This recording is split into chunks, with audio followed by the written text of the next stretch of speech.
The PS5 Pro continues to be one big old disaster for PlayStation, with our newest story coming out of the recent pre-order situation. But let's break that all down. Up next. What's going on, guys? It's Kalo, and I'm here to give you the lowdown on all things gaming. And if you're new here, feel free to subscribe to this channel for weekly video game news content. Drop a like on the video, and welcome to the Level Up. So, I'm just gonna say it now, thank you to each and every one of you guys. We hit 800 subscribers here on this channel. If you're new here, thank you for joining us. If you've been here, thank you again.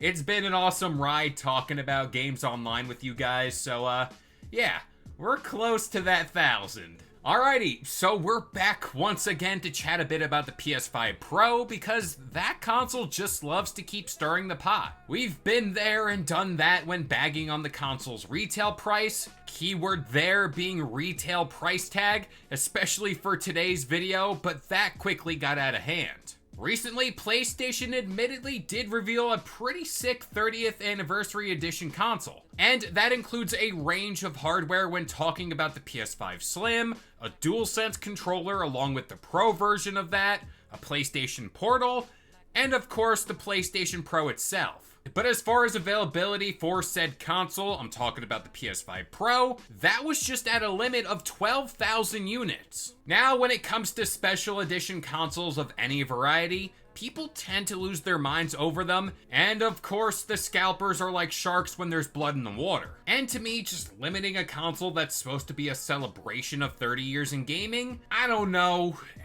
it just doesn't sit well with me. Now, I know at the end of the day, Sony knew what they were doing here, and they knew this console would sell out in minutes, and they knew exactly who to sell it to. The scalpers were quick to the punch here, grabbing up any and all available stock. And as they always do, units were then posted up to eBay for thousands of dollars. And this is no exaggeration. I went to go look at some prices for the consoles just to make sure I wasn't losing my mind. Some of these consoles reached $4,000. What are we doing here? I mean, really, what is going on here? Scalpers have been lurking around in the gaming world, and I guess we're all grown to do whatever we want with our money, but I look at Sony here and just can't help but be frustrated with how they handled this. I don't know, it just kind of feels like they stoked the flames when it comes to scalpers' behaviors. I mean, they could have changed up how pre-orders were handled for the console, and it's kind of like a big middle finger to the true long-term fans of the brand, who no doubt would have bought this console if it was just there for them. I mean, hey, I was even in the market for the Slim version of the PS5. I'm not buying the Pro, but I didn't stand a chance here. Stock sold out in mere seconds. I also feel as if this was a celebration, quote-unquote, of 30 years of gaming in PlayStation. Why wasn't this console more readily available? And why couldn't they just offer up faceplates for the PS5 in order to give everyone what they wanted? And that goes without saying, still keep it limited edition, but 12,000 units kinda seems low. And I still think it would have sold out pretty damn well. Mainly because when I looked online prior to all this, people who bashed the PS5 Pro seen this iteration of the console, and suddenly things didn't seem all too bad when making that purchase. Okay, guilty as charged here, the console looks cool, and I have a simple mind. I was like, yeah, if it's there, if it's in my cart, I'm probably buying it. I also want to stress the point again to not just churn out more of these consoles because that negates the whole point of a limited edition console. I just think PlayStation has enough experience with things like this, and they just knew how things would play out upon release. Now let's change gears just a little bit and talk about the base PS5 Pro. Straight up one because things got interesting. Again, we talked about the price and the general need for this thing in the first place.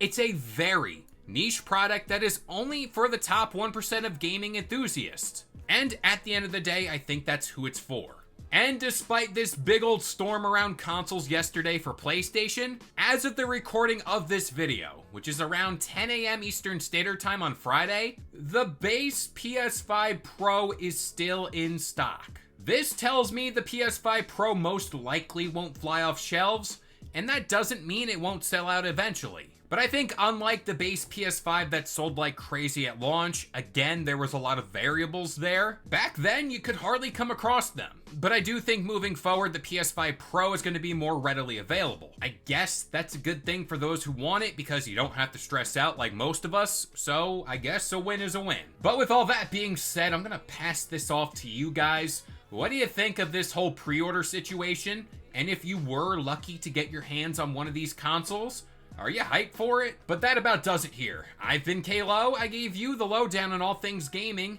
And if you're new here, feel free to subscribe to this channel for weekly video game news content. Drop a like on the video. And this has been the Level Up.